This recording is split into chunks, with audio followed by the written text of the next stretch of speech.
Hi, I'm author-philosopher Ronald E. Springer. Today's topic is the possibility of moral perfection.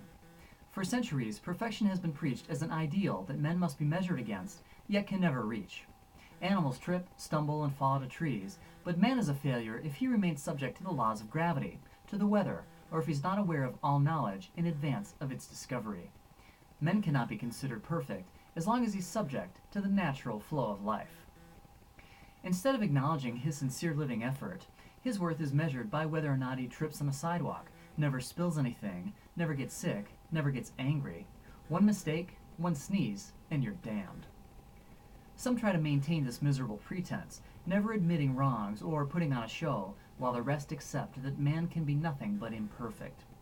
It's so ingrained in our culture that a man often deflects honors, reluctant to share the difficulties of his quest.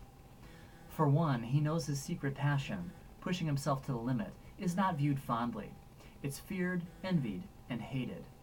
He knows what tenacity was necessary to fulfill his dreams, but he's being judged by a lottery standard which claims that winners achieve success overnight, and he knows that he can't live up to it.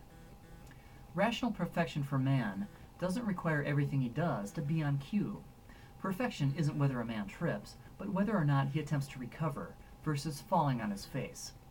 Human perfection is had by choosing an independent course to life, but this definition exposes those who default on that obligation and have to ride others to survive. The denial of existence itself is what's behind expecting men to live in a state of perfect action.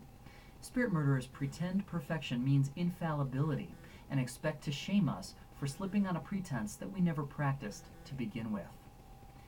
The upward thrust of a self-made man's living will, the quest he was reluctant to describe earlier, which the spirit murderers are equally reluctant to acknowledge, was in fact his pursuit of true moral perfection.